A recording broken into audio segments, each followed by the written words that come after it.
नमस्कार, ये आकाशवाणी पटना है। अब आप राकेश कुमार सिंह से प्रादेशिक समाचार सुनिए। पहले मुख्य समाचार। नेपाल के जलग्रहण क्षेत्रों में हो रही भारी बारिश के चलते गंगा, कोसी, गंडक और बागमती नदी के जलस्तर में हो रही है वृद्धि। तटवर्ती इलाकों में फैला बाढ़ का पानी। मुख्यमंत्री नीतीश कुमार ने आज पटना में गंगा नदी के बढ़ते जलस्तर का लिया जायजा। अधिकारियों को अलर्ट पर रहने का दिया निर्देश। देशभक्ति की भावना को बढ़ावा देने के लिए देश में हर घर तिरंगा अभियान आज से शुरू। 15 अगस्त तक चलेगा विशेष अभियान। और सर्वोच्च न्यायालय ने नीट पीजी 2024 की परीक्षा 11 अगस्त को नहीं कराए जाने से संबंधित याचिका को किया खारिज। अब समाचार विस्तार से। नेपाल के जलग्रहण क्षेत्रों में हो रही भारी बारिश के चलते प्रदेश की अधिकांश नदियों के जलस्तर में लगातार बढ़ोतरी हो रही है। केंद्रीय जल आयोग से प्राप्त जानकारी के अनुसार गंगा नदी का जलस्तर पटना के गांधी घाट में खतरे के निशान से 36 सेंटीमीटर, हाथीदह में 8 सेंटीमीटर ऊपर बह रही है। एक रिपोर्ट। गंगा नदी के जलस्तर में लगातार वृद्धि हो रही है। इसके चलते निचले इलाकों में बाढ़ का पानी फैलता जा रहा है। मुख्यमंत्री नीतीश कुमार ने गंगा नदी के बढ़ते जलस्तर का आज जायजा लिया। श्री कुमार ने हालात को देखते हुए अधिकारियों को अलर्ट पर रहने का निर्देश दिया। बढ़ते जलस्तर को देखते हुए गंगा नदी के किनारे शनिवार और रविवार को होने वाली गंगा महाआरती को सुरक्षा के दृष्टिकोण से गंगा नदी का पानी बढ़ने के कारण बंद कर दिया गया। आकाशवाणी समाचार के लिए पटना से आशीष रंजन। बक्सर से हमारे संवाददाता ने खबर दी है कि गंगा नदी खतरे के निशान से ऊपर बह रही है। गंगा का जलस्तर खतरे के निशान से ऊपर पहुंच गया है। जलस्तर में 4 सेंटीमीटर प्रति घंटे की रफ्तार से वृद्धि हो रही है। वहीं जिले में कर्मनाशा नदी का पानी फैलने से फसलें डूब गई हैं। दियारा में नाव और गोताखोरों को अलर्ट मोड में रखा गया है। बिहार और यूपी को जोड़ने वाली सड़क पर पानी चढ़ जाने से लोगों को सावधानी बरतने की सलाह दी गई है। जिला प्रशासन ने बक्सर कुल्लू तटबंध की निगरानी का निर्देश दिया है। आकाशवाणी समाचार के लिए बक्सर से शशांक शेखर। गोपालगंज में गंडक नदी के जलस्तर में वृद्धि होने से तटवर्ती इलाकों में कटाव रुक गया है। विशेष ब्यौरे के साथ हमारे संवाददाता।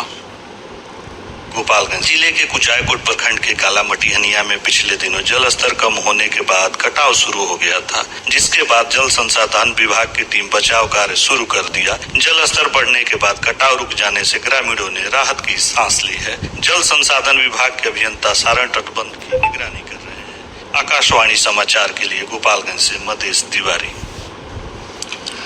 सुपौल में कोसी नदी के जलस्तर में उतार चढ़ाव जारी है। हमारे संवाददाता ने खबर दी है कि बाढ़ के कारण हजारों एकड़ में लगी फसल को नुकसान पहुंचा है। बाढ़ की वजह से लोगों ने पलायन करना शुरू कर दिया है। प्रभावित लोगों के बीच भोजन, पानी और पशु चारे की समस्या उत्पन्न हो गई है। वहीं हजारों एकड़ में लगी धान की फसल भी बाढ़ में डूब गई है। लोगों की सुविधा के लिए पूर्वी कोसी तटबंध के अंदर विभिन्न घाटों पर 25 नाव चलाया जा रहा है। इधर आज शाम 4 बजे तक भीमनगर कोसी बराज से 1,84,000 क्यूसेक से अधिक पानी बढ़ते क्रम में छोड़ा गया है। आकाशवाणी समाचार के लिए सुपौल से रविशंकर चौधरी। वहीं भागलपुर के कहलगांव में भी गंगा नदी का जलस्तर खतरे के निशान से ऊपर हो गया है। सोन नदी का जलस्तर पटना के मनेर में खतरे के निशान के आसपास बनी हुई है। उधर पुनपुन नदी का जलस्तर पटना के श्रीपालपुर में लाल निशान के पास बनी हुई है। बूढ़ी गंडक नदी खगड़िया में, कमला बलान मधुबनी के झंझारपुर में तथा परमान नदी अररिया में खतरे के निशान से ऊपर बह रही है। बागमती नदी का जलस्तर सीतामढ़ी के ढेंग ब्रिज, रूनी सैदपुर और मुजफ्फरपुर के बेनीबाद में खतरे के निशान को पार कर गया है। कोसी नदी खगड़िया के बलतारा में तथा कटिहार के कुर्सेला में लाल निशान से ऊपर बह रही है। मानसून की सक्रियता से प्रदेश के विभिन्न भागों में बारिश का सिलसिला जारी है। मौसम विभाग के अनुसार अगले 24 घंटों के दौरान अररिया, किशनगंज, भभुआ, बक्सर, रोहतास, मधुबनी और दरभंगा जिलों के 1 या 2 स्थानों में भारी बारिश की संभावना है। मौसम विज्ञान केंद्र पटना के वैज्ञानिक कुमार गौरव ने बताया कि अगले 5 दिनों तक राज्य में मानसून सक्रिय रहेगा। आज के मौसम विश्लेषण के अनुसार अगले 5 दिनों के दौरान प्रदेश में मानसून की गतिविधि बनी रहेगी, जिसके प्रभाव से अगले 24 घंटों के दौरान प्रदेश के 1 या 2 स्थानों में भारी वर्षा एवं अगले 48 घंटों के दौरान प्रदेश के 1 या 2 स्थानों में भारी से अति भारी वर्षा होने का पूर्वानुमान है। हल्की से मध्यम वर्षा अगले 24 घंटों के दौरान प्रदेश के अनेक स्थानों एवं अगले 48 घंटों के दौरान प्रदेश के अधिकांश स्थानों में होने की संभावना है। अगले 24 घंटों के दौरान प्रदेश के दक्षिण, उत्तर पश्चिम एवं उत्तर पूर्व भागों के 1 या 2 स्थानों में वज्रपात एवं मेघ गर्जन की भी संभावना है। इधर पिछले 24 घंटों के दौरान नालंदा के नगर नौसा में सबसे अधिक 96.4 मिलीमीटर बारिश दर्ज की गई है। वहीं नालंदा के चंडी में 83.2, किशनगंज के गलगलिया में 80.4 और पटना के दानापुर में 72 मिलीमीटर बारिश रिकॉर्ड की गई। लोकसभा और राज्यसभा में भाजपा के अनुसूचित जाति और अनुसूचित जनजाति समुदायों के सांसदों ने आज संसद भवन में प्रधानमंत्री नरेंद्र मोदी से मुलाकात की। इन सांसदों ने संयुक्त रूप से अनुसूचित जाति और अनुसूचित जनजाति के लिए आरक्षण में क्रीमी लेयर व्यवस्था पर सर्वोच्च न्यायालय के सुझावों के संबंध में एक ज्ञापन सौंपा। बैठक के बाद मीडिया से बात करते हुए भाजपा सांसद भोला सिंह ने कहा कि उनकी मांग है कि इस फैसले को लागू नहीं किया जाना चाहिए। उन्होंने कहा कि प्रधानमंत्री ने आश्वासन दिया है कि यह सिर्फ शीर्ष न्यायालय का एक सुझाव है। भारतीय मानक ब्यूरो के महानिदेशक प्रमोद कुमार ने कहा है कि आयुष क्षेत्र में मानकीकरण के लिए एक विभाग स्थापित किया जाएगा। इस विभाग में जाने माने विशेषज्ञों के नेतृत्व में आयुष विभाग के 7 अनुभागीय समितियों को शामिल किया जाएगा। श्री कुमार ने कहा कि यह विभाग आयुष उत्पादों और पद्धतियों की सुरक्षा, प्रभावकारिता और गुणवत्ता को बढ़ावा देने पर ध्यान केंद्रित करेगा। राज्य सरकार ने प्रदेश के सभी मठों, मंदिरों और ट्रस्ट का राज्य धार्मिक बोर्ड के अधीन निबंधन कराना अनिवार्य कर दिया है। विधि मंत्री नितिन नवीन ने कहा कि इन धार्मिक संस्थाओं की अचल संपत्ति बोर्ड की वेबसाइट पर उपलब्ध होगी। विधि मंत्री ने सभी जिलाधिकारियों को निबंधन का कार्य प्राथमिकता के आधार पर करने का निर्देश दिया है। शेष समाचार एक अंतराल के बाद।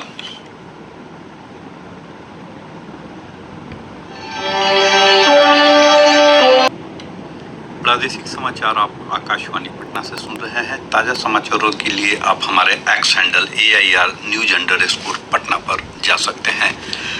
देशभक्ति की भावना को बढ़ावा देने के लिए देश में हर घर तिरंगा अभियान आज से 15 अगस्त तक चलाया जाएगा। केंद्रीय संस्कृति और पर्यटन मंत्री गजेंद्र सिंह शेखावत ने लोगों से अनुरोध किया कि वे घर पर तिरंगा फहराएं और तिरंगे के साथ सेल्फी लेकर हर घर तिरंगा वेबसाइट पर अपलोड करें।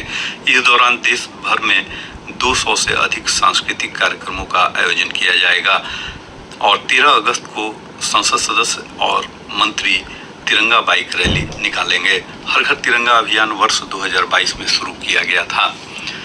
प्रधानमंत्री नरेंद्र मोदी ने स्वतंत्रता दिवस से पहले अपने सोशल मीडिया हैंडल पर अपनी प्रोफाइल फोटो तिरंगे में बदल ली। श्री मोदी ने एक संदेश में लोगों को हर घर तिरंगा अभियान को एक बार फिर यादगार जन आंदोलन बनाने के लिए प्रोत्साहित किया है। उन्होंने हर घर तिरंगा वेबसाइट पर अपनी सेल्फी साझा कर स्वतंत्रता का जश्न मनाने का आग्रह किया है। हर घर तिरंगा अभियान तिरंगे की शान में एक यूनिक फेस्टिवल बन चुका है और एक बार फिर देश हर घर तिरंगा अभियान के साथ आजादी का उत्सव हर्षोल्लास के साथ मनाने जा रहा है। तो चलिए इस 9 से 15 अगस्त हम सब हर घर तिरंगा अभियान में उत्साह और उमंग के साथ जुड़े और इस अभियान में होने वाली तिरंगा यात्राओं, मेलों, रैलियों और मैराथन जैसे कार्यक्रमों में भाग लें। अपने घर पर तिरंगा फहराएं और अपनी सेल्फी को हरघरतिरंगा.com पर अपलोड करें। राष्ट्रव्यापी हर घर तिरंगा अभियान के हिस्से के रूप में भारतीय जनता पार्टी 11 से 13 अगस्त तक प्रत्येक विधानसभा निर्वाचन क्षेत्र में तिरंगा यात्रा कार्यक्रम का आयोजन करेगी।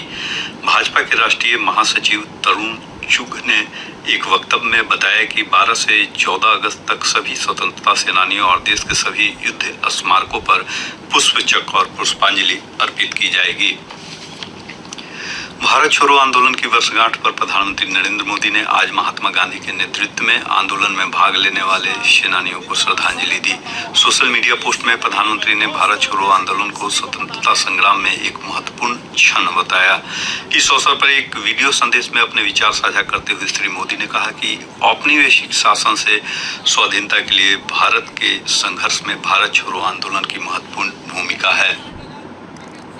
इसी आंदोलन ने ब्रिटिश राज से मुक्ति के लिए पूरे देश को संकल्पित कर दिया। ये वो समय था जब अंग्रेजी सत्ता के विरोध में भारतीय जनमानस गांव हो, शहर हो, पढ़े हो, अनपढ़ हो, गरीब हो, अमीर हो, कंधे से कंधा मिला करके भारत छोड़ो आंदोलन का हिस्सा बन गया। इसी से प्रेरित होकर आज पूरा देश हर बुराई के लिए कह रहा है क्विट इंडिया। चारों तरफ एक ही गूंज है, corruption quit India, dynasty quit India, appeasement quit India.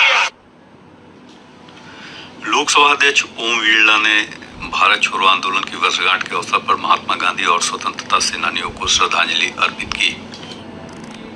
Bharat छोड़ो आंदोलन हमारे स्वतंत्रता संग्राम के इतिहास में सबसे निर्णायक क्षणों में से एक था। इस आंदोलन में देश का प्रत्येक व्यक्ति, युवा, महिलाएं तथा हर वर्ग के लोगों ने एकजुट होकर भागीदारी की तथा अन्याय तथा अत्याचार की शक्तियों के खिलाफ शांतिपूर्ण विरोध की शक्ति को रेखांकित किया। इस अवसर पर हम राष्ट्रपिता महात्मा गांधी, हमारे स्वतंत्रता संग्राम के सभी अमर शहीदों को श्रद्धांजलि अर्पित करते हैं। सर्वोच्च न्यायालय ने आज राष्ट्रीय पात्रता और प्रवेश परीक्षा नीट पीजी 2024 की परीक्षा 11 अगस्त को नहीं किए जाने से संबंधित याचिका को खारिज कर दिया है।